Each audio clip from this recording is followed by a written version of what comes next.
Perfect. So thank you very much, Joe, for being here today for the presentation. Thank you for coming in person. Thank you for being there online. I hope that you enjoy Joe's presentation today. So I will leave it to Joseph because you're here to see him talking.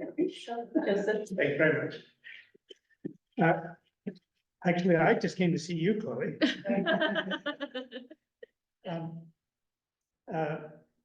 This talk was inspired by one I gave in French at the Société d'Histoire de Toronto. It was fascinating because there I learned of the high regard for Étienne Brûlé, who they consider the first European to settle in Ontario. They had also discovered that he did not, in fact, settle there, but kept a dual existence with a home in Champigny-sur-Marne near Paris. Who knew? I have respect for both Samuel de Champlain and Étienne Brûlé, whatever their decisions. I believe that they established two paths, two threads that we can follow right up to the present day.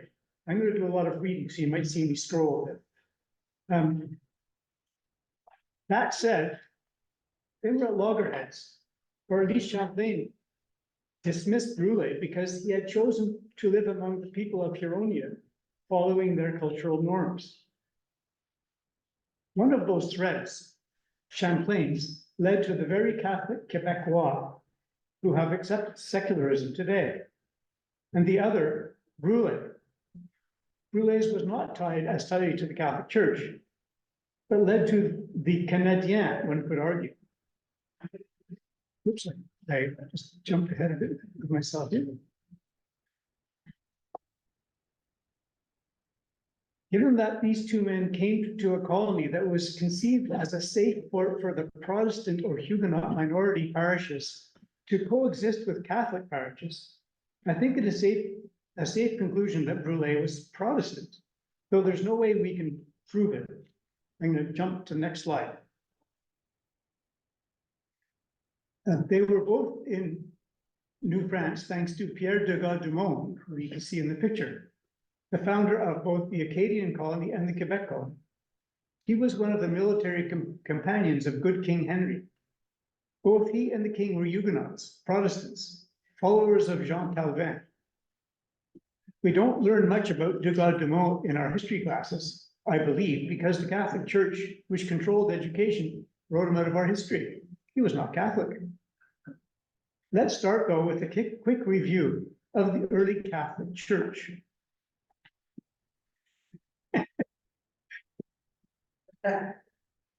Okay. The Roman Empire did not have a religious plan. It saw the people it conquered as lacking relevance, as lesser people. The early Christians helped the disenfranchised. This disenfranchisement that resulted from the negligence and gave them a purpose, a sense of belonging. Many felt their gods had failed them. The idea of this new God, who sent his son to suffer for them, gave them the strength to stand up to the Roman overlords, believing in this new God who did not care about temporal power, whose power was the kingdom of heaven. This Christian movement had some similarities to a labor movement today, but it could not be defeated because it grew through suffering.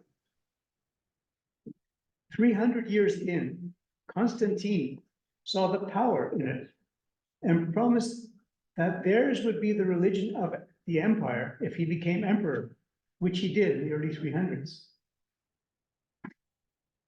For the next 1,200 years, the church held a social monopoly that they used to homogenize the people into one. In the process, they took responsibility for hospitals, education, registration of births, deaths, and marriages, acted as consultants to their people, and worked to homogenize society, to get rid of troublesome tribal differences, encourage the concept of a nuclear family, father, mother, and children, sharing the sacraments, including communion, prayer, and confession, and also introduce the concept of an eternal soul, an afterlife, a place in the kingdom of heaven. Incidentally, when I was talking with a friend who was a historian or European historian, she said they had no concept of the soul. It just didn't exist. That's not the way it was structured. You can see there was probably other societies. I'm going to jump to the next slide.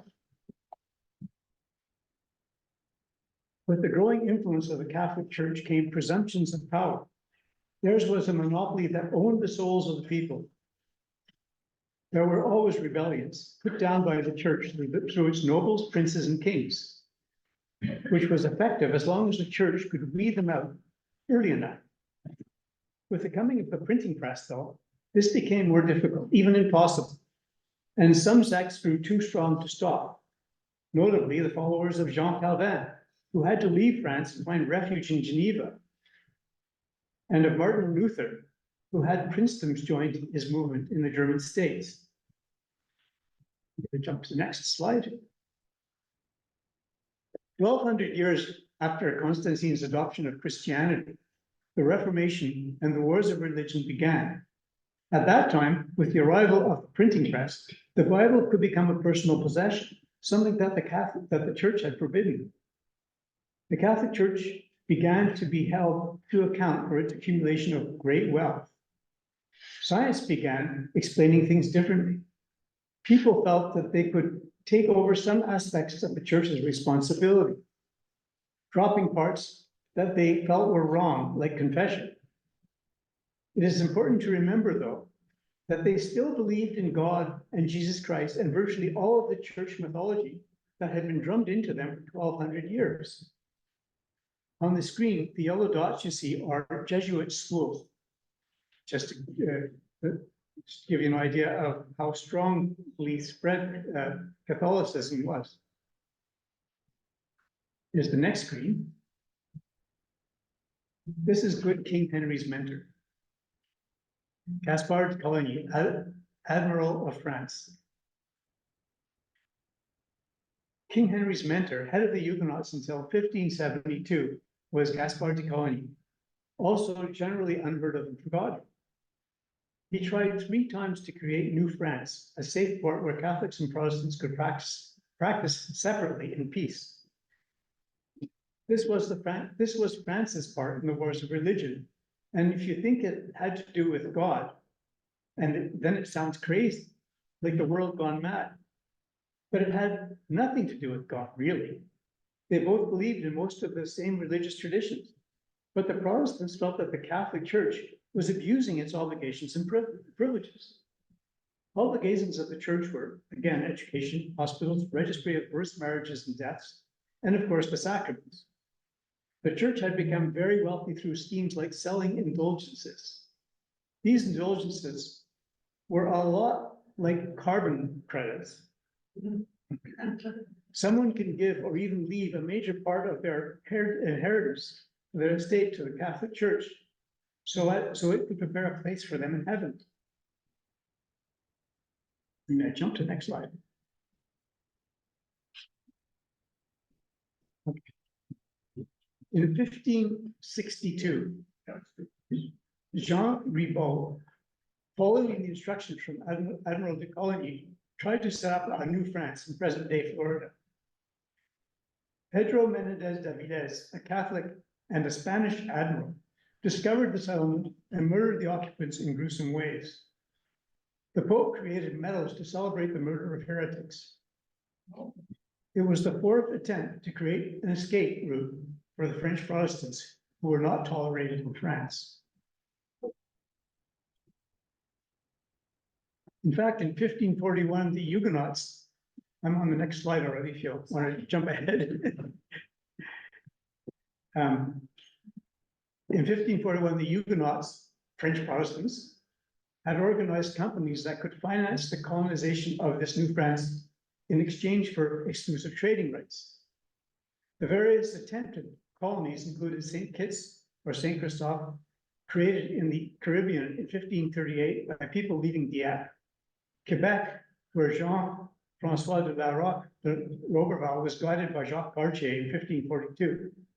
And the third on an island Rio de Janeiro, all failed.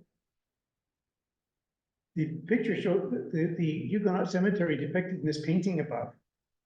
Here, I don't know if it's above, but done in 1550, was the site of the Catholic massacre of Protestants in 1560 during a funeral. Roberval was among the Protestants killed. Jump to the next slide. To the Catholic League of Nobles, de Coligny was a brave and terrifying man. He declared that it was better, this is a quote directly from him, to die trying for peace than to live 100 years in fear. He tried another tactic, encouraging the marriage of his royal protege, King Henry of Navarre, to the sister of the French king. This event led to one of the worst massacres in French history. I jump ahead again.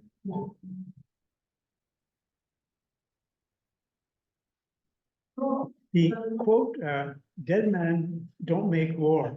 Dead men don't make war was embraced by the Queen Mother, Catherine de Medici. Inspired by her and led by the Catholic Duc de Lorraine, the massacre, remembered as St. Bartholomew's Day Massacre, spread across France. Peaceful Protestants were locked into their neighborhoods and killed. A civil war began. Jump again.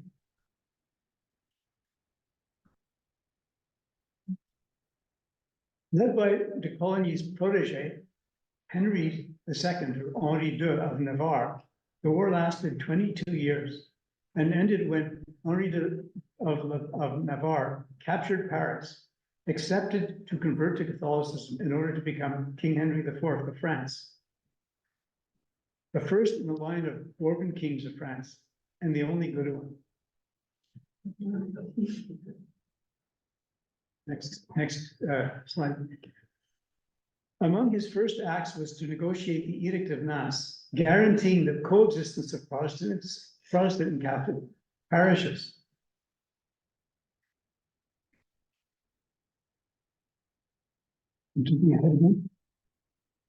His next undertaking was to empower his military companion, Pierre de Gaulle de Meaux, to create American colonies where the Catholics and Protestants could coexist. De Meaux' first attempt was on the island in the Bay of Fundy, and the second is known today as Annapolis Royal. I'm going to jump one more slide. De Meaux learned that he had to return to Paris to protect their income from the Catholics. So he sent his cartographer, Samuel de Champlain, to the region where Roberval's colony had failed. And Champlain built the habitation of Quebec there in 1608. Among his men, Jean de Duval, one of his companions, tried to assassinate the Protestant leadership, including Champlain, in the hope of selling the colony to the Spanish Catholics. He was caught and hung. The next slide. Champlain and Brûlé were both fascinated by the indigenous world. Brûlé was with Champlain after Champlain's sole victory against the Mohawk in the spring of 1610. And Brûlé asked Champlain to allow him to stay for a year with their new Algonquin and Huron-Wendat allies.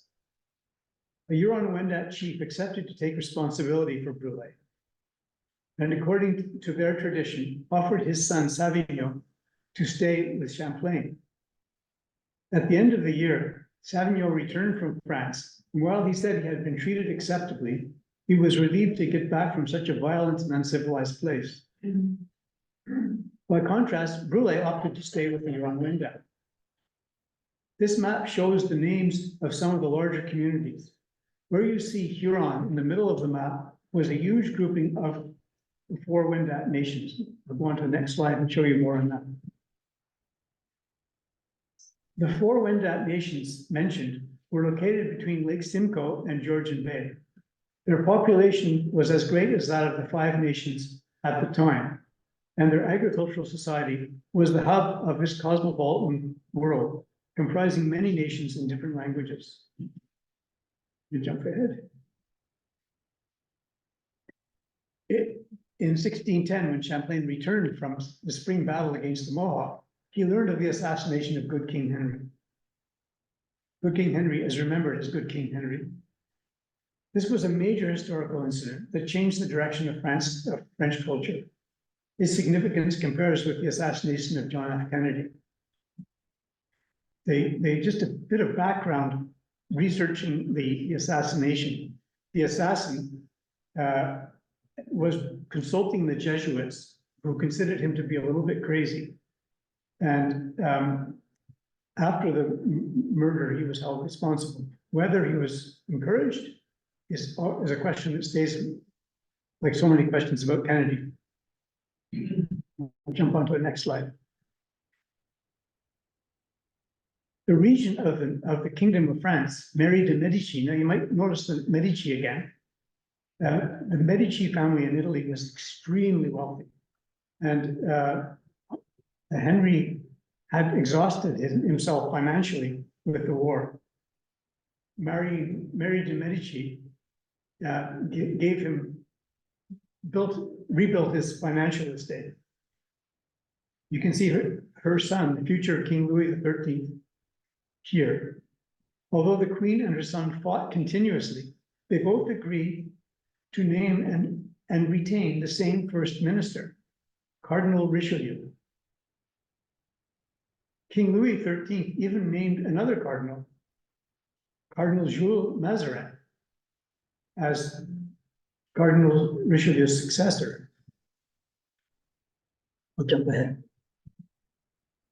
Champlain had been hired to map out and settle a safe port where the Huguenot and Catholic parishes could coexist.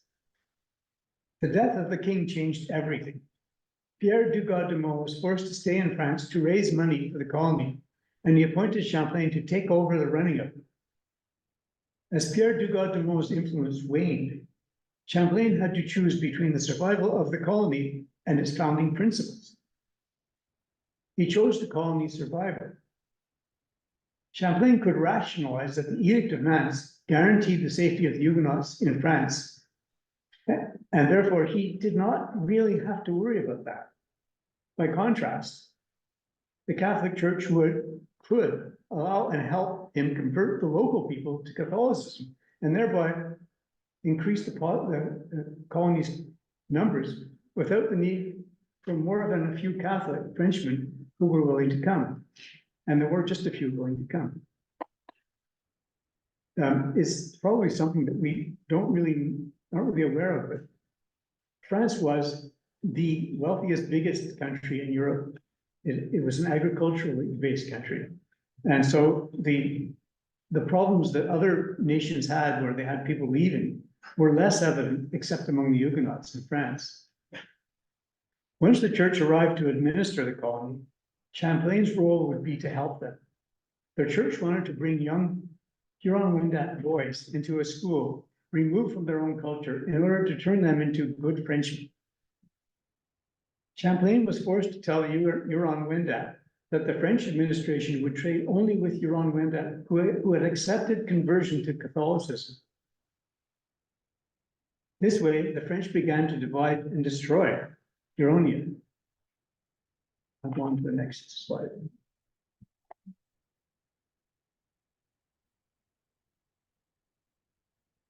At the same time, Cardinal Richelieu created a company of 100 associates, all Catholic traders, and passed a law stating that the Edict of Nantes did not apply in New France, undermining the founding principles of the colony yet again. Cardinal Richelieu, shown above, was the creator of the Académie Française, a tool for the homogenization of French culture. He also worked carefully to undermine the power and influence of the nobles and to place all of the power in the hands of the king. Since the king gave him carte blanche, he therefore created a dictatorship overseen by the Catholic Church. He had to proceed carefully to not start another civil war with the Huguenots. His suspension of the Edict of Nantes in France was just a test and was not generally announced in France. Huguenots would continue to emigrate over the next decades into the 1600s. As a matter of fact, my ancestors came during that period, and they were from a Huguenot or possibly even Jewish root. Richelieu mobilized a military attack against La Rochelle, a stronghold port of Huguenots, hoping to weaken it. And when the wars of religion spread across the German states, Holland and Scandinavia, he carefully supported the Protestants while he continued to weaken the Protestant Huguenot hold at home. He could be compared to Machiavelli.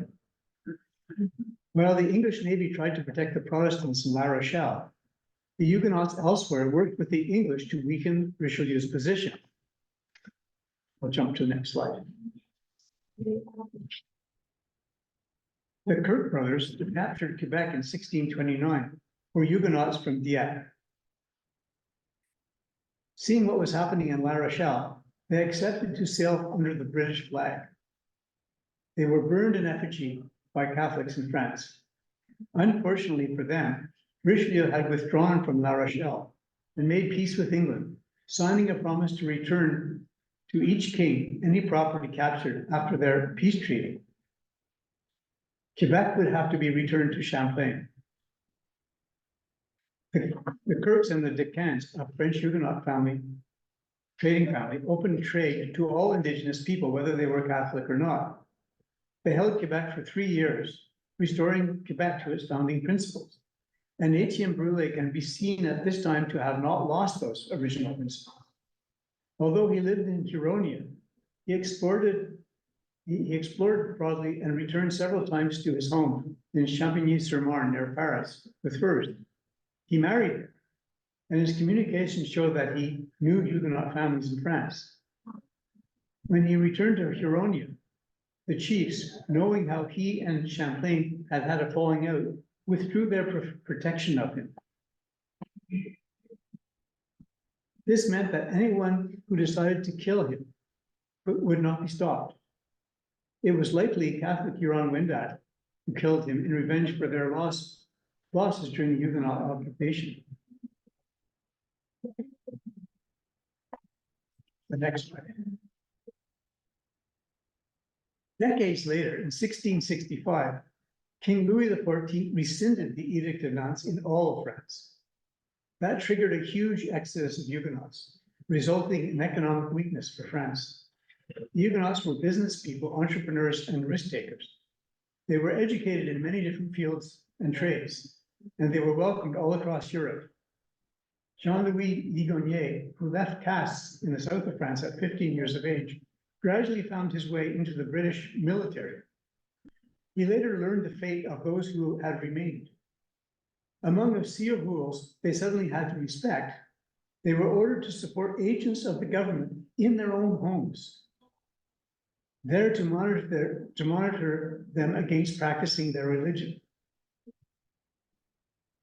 Ligonier worked his way up the military ranks in Great Britain, and it was to him that War Minister William Pitt turned for guidance in the 7 Years' War. Ligonier chose the generals who captured New France. He was in his 70s, and this was a sweet victory for him to be able to turn the colony back to its founding principles. I'll jump to the next.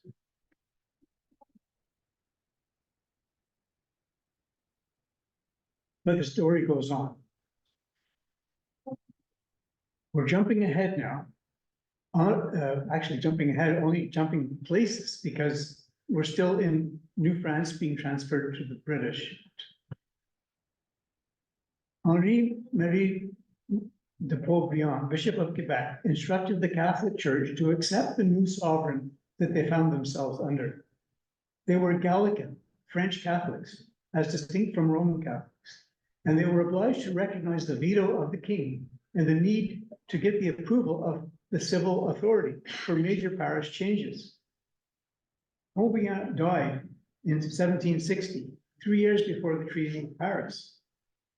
His vicar and successor, Jean-Olivier Briand, maintained Beaubriand's instructions. The colonial civil society had mostly returned to France, and the church, well suited to the task, had to fill that vacuum. Briand went to England and did everything correctly to pledge the church to its new king. He realized that the only impossible task for his Anglican administration was to endorse him as a Catholic bishop. He told the British authorities that being so close to France, he wished to take leave and return to briefly visit his family there, whom he had not seen in years. There was a lot unsaid between the parties, but there was the appropriate amount of wink, wink, nudge, nudge for them to realize that Briand would return to England, endorsed as the Catholic Bishop of Quebec by the French king. In that way, the Gallican Catholic Church survived and transferred to an Anglican kingdom.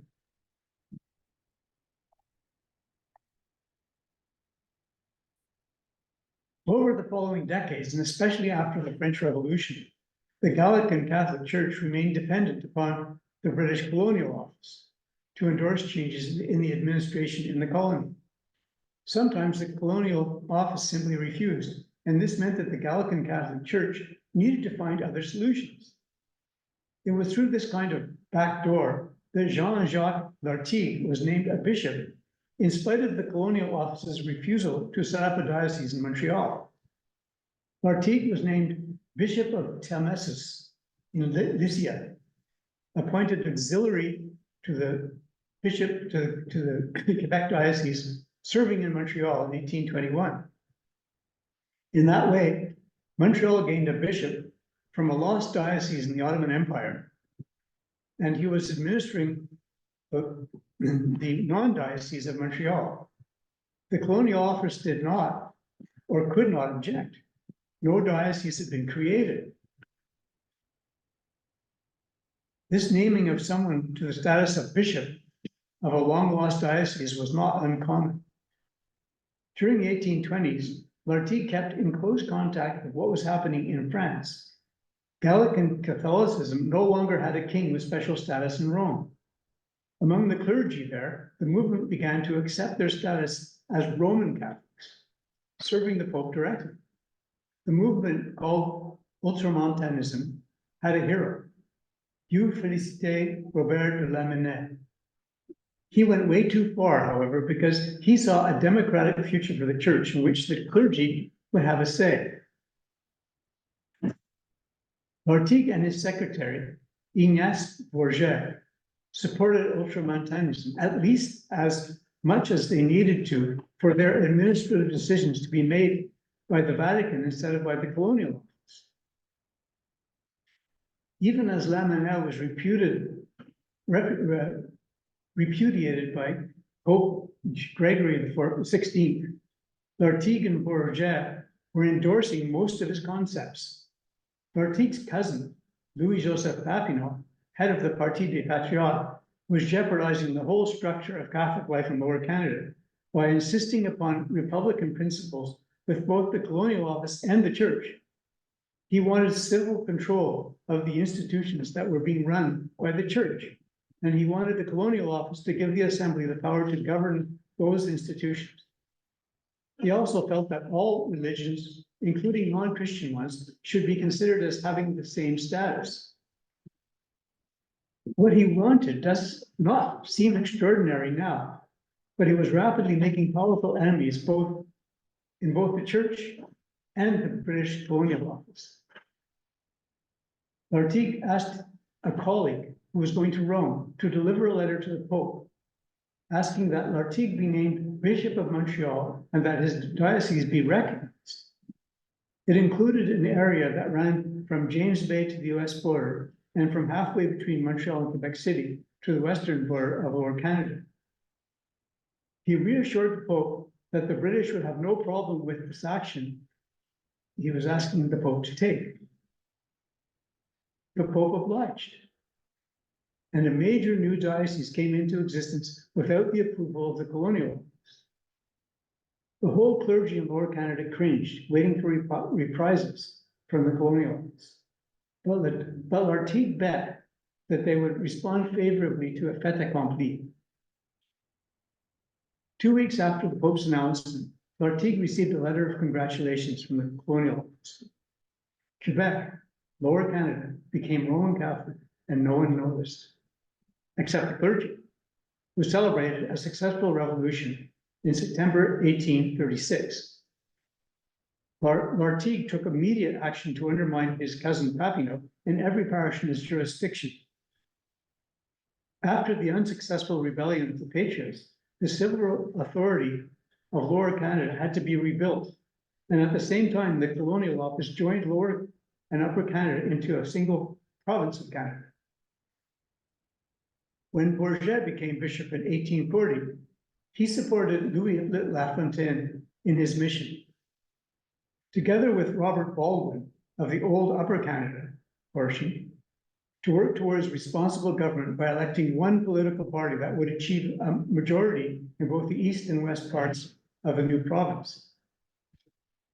Lafontaine's liaison with the church was a devout Catholic, Augustin Norbert Morin, who promised to maintain all of the church's powers, meaning the creation of almost no civil society, but leaving all of the historic responsibilities of health, education, registry of births, marriages, and deaths with the church.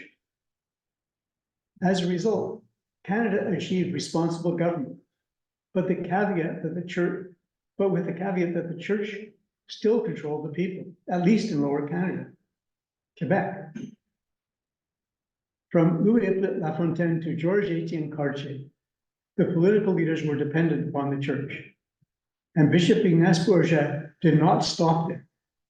He was among the strongest supporters of papal infallibility, which was a relatively new concept, and raised the first Canadian overseas military expedition, the Zouaves, to defend the position of Pope Pius IX in his battles against Italian nationalism.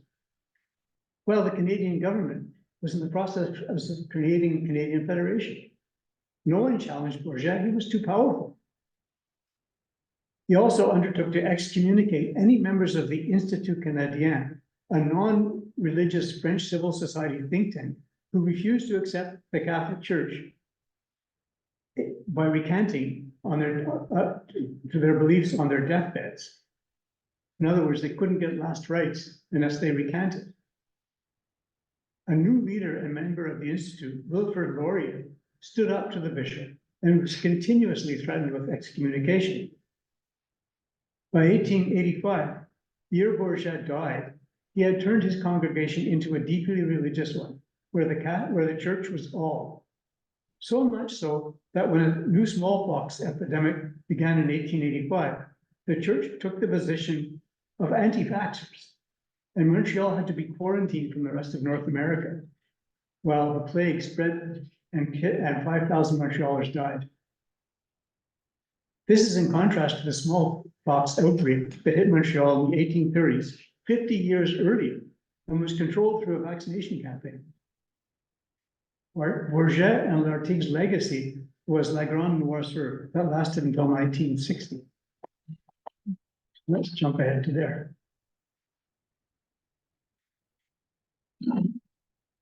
When Jean Lesage won the election in 1960, he ran on a platform of Quebec promoting and encouraging its own. This development was successful because the church influence was waning in the face of the new media, radio and television, but also because of World War II. During the war, the tax rate had climbed so high that after the peace began, our politicians ran on platforms that offered social support, not from the churches, but from the civil authorities. We became a welfare society where there was enough money to improve all of the old church-supported institutions. Rebuilt the finance of the government, not by the church. Rebuilt and financed by the government, not by the church. North America was in its golden age, with a tax rate so high that the Americans could quite literally fly a man to the moon on public funds. This wore away people's dependence on the church, and as a result, also hurt the church's credibility. In Quebec, our Catholic Church supported Maurice Duplessis, who favored the large business hierarchies from elsewhere. But Lesage's message was strong: to become masters in our own house. That was followed by René Lévesque and Robert Bourassa's nationalization and development of our electricity supply, consolidated into Hydro-Quebec and driven to dam waterways in the north. The institution bulldozed through indigenous territories with classic capitalist blindness to the people who lived in those territories. When René Lévesque finally took power through the Parti Québécois, he nationalized the language the Québécois spoke too. It filled the identity vacuum left behind by the Catholic Church's new limited role. At the same time as the papacy in Rome, in order to save its diminishing influence in the face of growing secularism, decided to change the language of their weekly mass to the colloquial languages. Slowly, as secularism began to replace religious practice, language replaced religious identity. Do not expect to become an accepted member of the Québécois de souche culture if your family was not Québécois Roman Catholic. Between television, radio, and the welfare state, the language has been homogenized across the province. To put it generously, the Roman Catholic Church in Quebec has morphed into a singular ethnicity. Well, Francois Legault's Bill 96 and 21 are just a modern expression of the Roman Catholic tendency to homogenize, to make all the people the same, a practice that can be seen in the time of Cardinal Richelieu and that goes all the way back to the time of Constantine, a practice that led to the Reformation and the wars of religion. Jump ahead. Closed Sundays was inherited from the Jewish Sabbath that gave us the concept of a day a week to ourselves, an ancient religious obligation universalized through Christianity. Our world is built upon our religious past, and we must remain aware of how that affects secularism's priorities. Now, 400 years after the Huguenots founded Quebec, people feel that God is a quaint idea that we don't need, but we still need a day off. In fact, the whole social structure we live in was built on top of the religions over the past few millennia. The modern European philosopher Marcel Gauchet expressed it this way: I maintain that this secular understanding of reality and of the social bond is essentially constituted from within the religious field. The secular mind used religious truth to form itself. Oops, sorry. Each religion is a social construct that was built with God or gods as the keystone. You might not believe in God, but removing the keystone causes some unanticipated problems. It is these problems that will continue to distinguish types of secularism. Without God, praise has no target and gratitude has no recipient. Adoration redirects to celebrity culture, destroying people who cannot possibly fulfill the expectations and creating popular monsters. But each secular community reflects its particular religious foundations and priorities in different ways, and each risks carrying the baggage of its religion into secularism. There are many different secular understandings and interpretations of as there are religions. You can have Catholic secularism, Jewish secularism, Anglican secularism, etc., even Quebecois Catholic secularism. You need freedom of religion just as much in a secular society as in any other. If you hold that secularism is inevitable, then acknowledging the need for freedom of worship allows each form of religious expression to find its own understanding of secularism, its own way, in its own time. It is your religious conviction that leads to secularism, and the French Catholic secularism that we are experiencing today carries all the baggage of the Catholic Church, including its monopolistic, homogenizing obsessions that led to the wars of religion. Today, Quebecois Catholic secularism forces us, the minorities, to challenge some of its religious baggage, just like our ancestors had to challenge the Catholic Church, just like Étienne Brûlé had to stand up to Samuel de Champlain. The most distressing baggage of Catholicism is its homogenizing tendency. As my Catholic mother explained to my Jewish wife, all religions are the same, so why don't you become Catholic? The difference today in our battle against that homogenization is that no one cares. There's neither an English Protestant navy at the harbor of La Rochelle, nor the Huguenot brothers sailing up the river, nor Jean-Louis Ligonier fighting to bring Quebec back to freedom of religious expression, nor Louis-Joseph Papineau observing that non-Christian religions also have a place as important to their practitioners as any others. We are simply faced with an old religious monopoly that was never really understood on a political level by other than those who had suffered its abuses and those who had benefited from its powers. Go to the next slide. Oops, 2 slides, sorry. You did it right. Heritage Canada does a lot for minorities, but its existence is dependent upon our elected politicians. The goodwill of our politicians is dependent upon the number of voters and the members they elect to Parliament. We are no longer a strong enough force to supply those members, nor are other minorities. The large minority communities in Quebec have balanced Canadian respect for all minorities. And if our presence loses its influence, the other ones in the other provinces are at risk.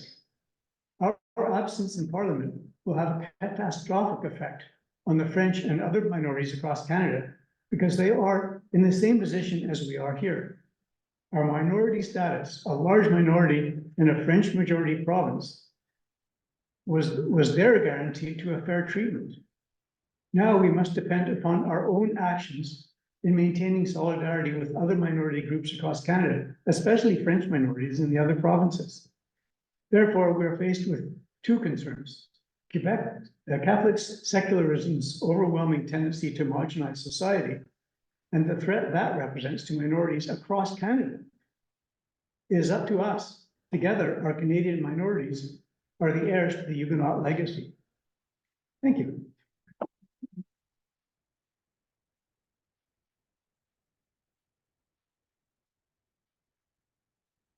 If you have any questions, I'm happy to discuss. But it's hard to absorb all at once because a lot of history changed in a lot of people's minds.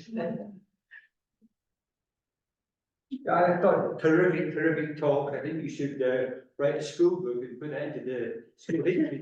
But no, you're absolutely right. France was ruined when the Huguenots left. And people don't realize it. There were more French speakers in New England than there were in New France. There were Huguenots. And they had gone via England or via Germany and so on. And that was something that ruined France. These guys were very hardworking. People don't really know why they were so important economically.